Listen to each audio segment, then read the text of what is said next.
Well,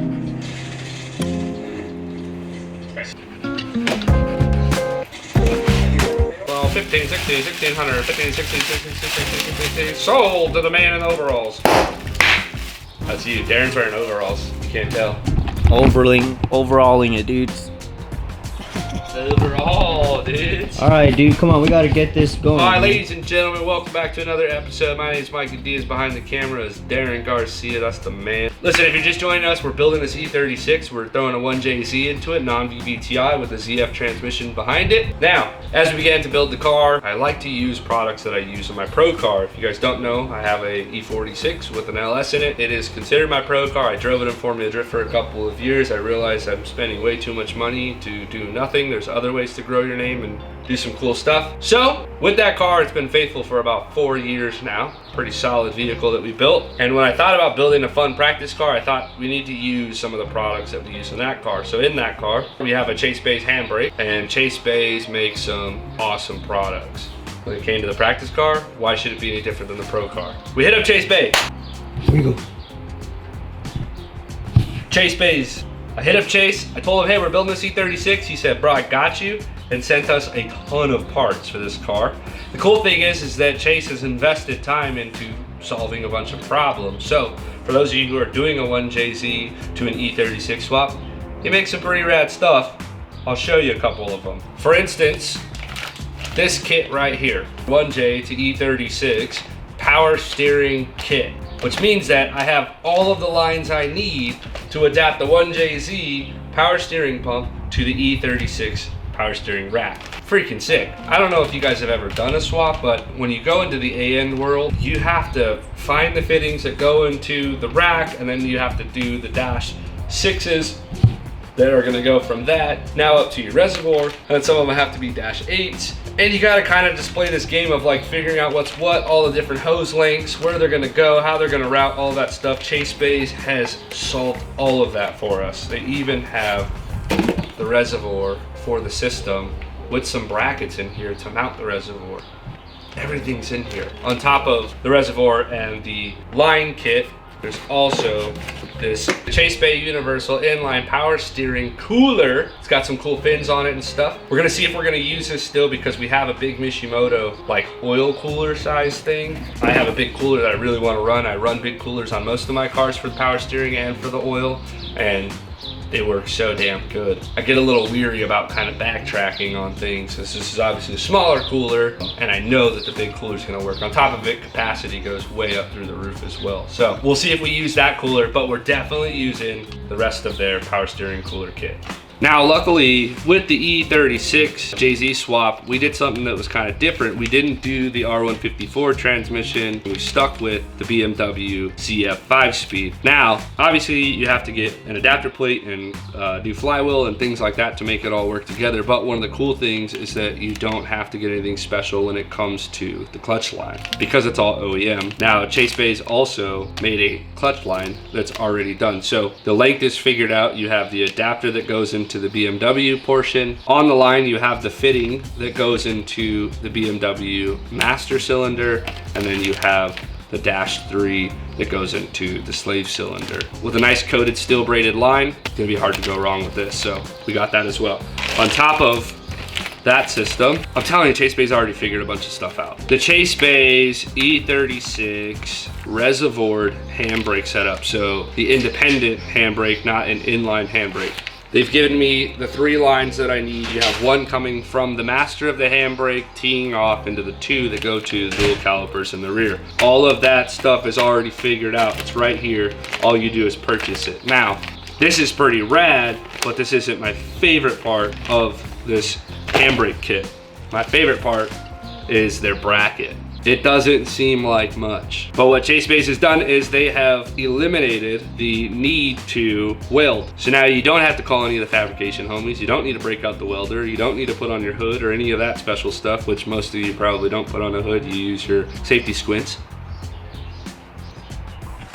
But with the Chase Bay bracket, you don't gotta do that. You got 3 bolts, you'll mount this thing to the chassis, and then you have 3 threaded holes that'll take your handbrake, voila, and it'll bolt straight to the bracket. Now the location on this is an OEM style location. So this handbrake up here, the handle, so the grip portion of the handbrake should be put up right next to our shifter, which is gonna be dialed. I love that all of this stuff bolts in. Then we run our lines like we always have, but now the lines are already done and figured out for us. Killed it.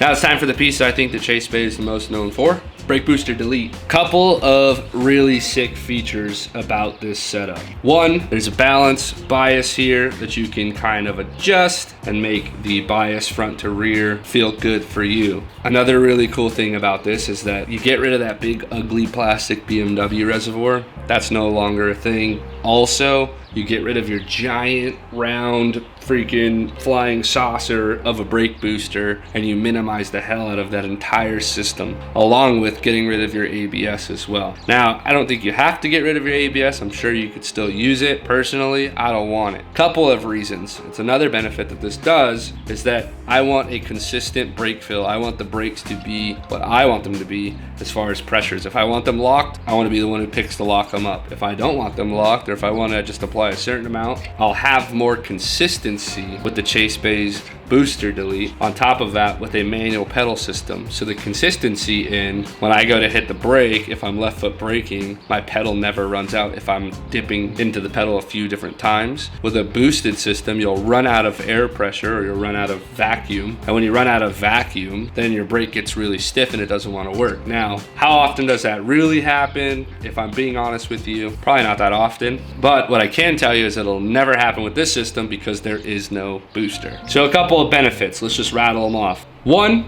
you get rid of that big ugly booster that's sitting in your engine bay. Two, you make a bunch of space, which essentially turns into 0.3. It's easier to work on. And then four, you have consistent brake feel the entire time. Whether on throttle or off throttle, doesn't matter.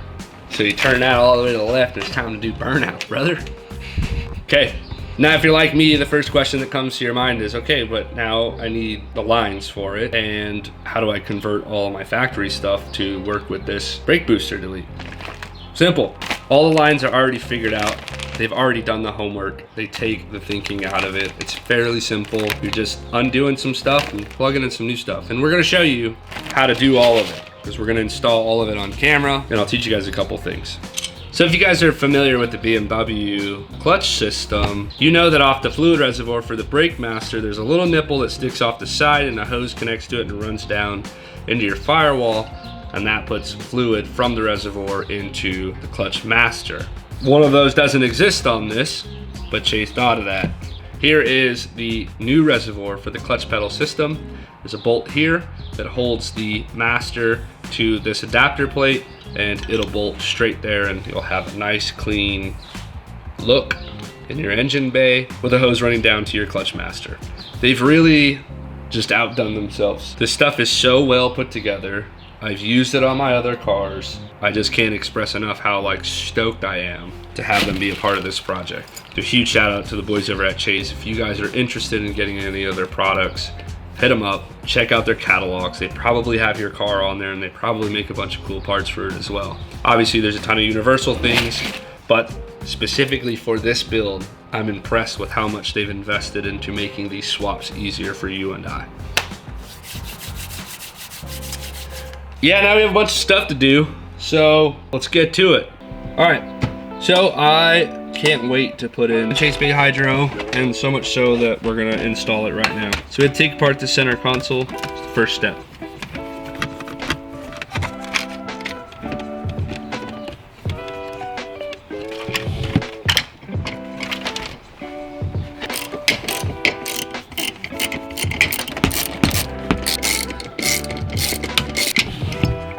OE handbrake.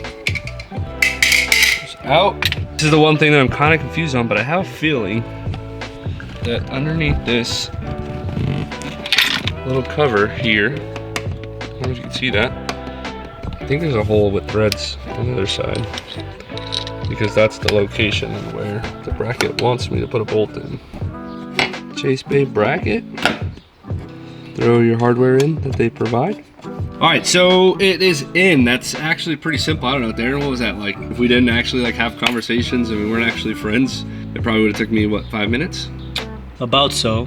because that took us in reality time 10-15 minutes maybe, just chopping it up. And yeah, it's a pretty simple install. Very simple install. Bolt on, unscrew, bolt back on with the new part. Upgraded stuff, good stuff. Solid, super solid. So this is the cool part about the kit, is that it allows you to put it into the factory location. So up your handbrake and you can drop your cup holders and all that stuff back over it. There is just one thing you have to do. We're gonna have to cut up the back of this setup. If you look in here, this pocket, we're gonna have to put some type of round hole in here so that the reservoir can peek through it, or we can simply take something and cut all the way around it. Now it's not really gonna affect us because this tray will still drop in there, depending on how deep it goes. If it doesn't, then we're gonna have to cut the bottom of this tray as well, and this would be rendered essentially useless. But we can get a factory look without any type of lines or reservoirs sticking out or standing out anywhere. So let's go cut this thing up, make it pretty, make mama proud.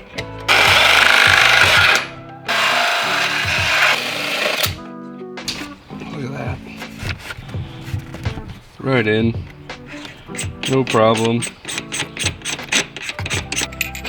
Access to the reservoir from within. Only problem is that you lose the bolt. But look at that. Yeah, so this is gonna become pretty much useless. E-brake boot, cutter just a little bit bigger on the hole there. Look at that, look at that. Somebody come and look at this. Look at that. Oh, it's freaking clean, boys. Pretty sick, dude. I mean, this back hole back here really doesn't even look that bad. I don't know if I should cover it. Should I cover it? You guys tell me. I don't know if I should cover it. I kind of like seeing a little Chasabasa logo. It's pretty clean, dude. Man, I can't wait for my shifter to show up.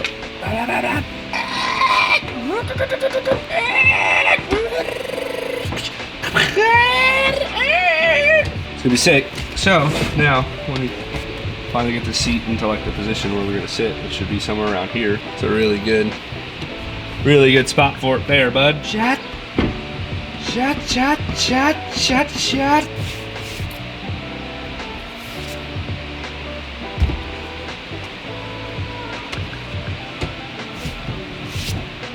Yeah, it's gonna work good, dude. I think it's gonna work good.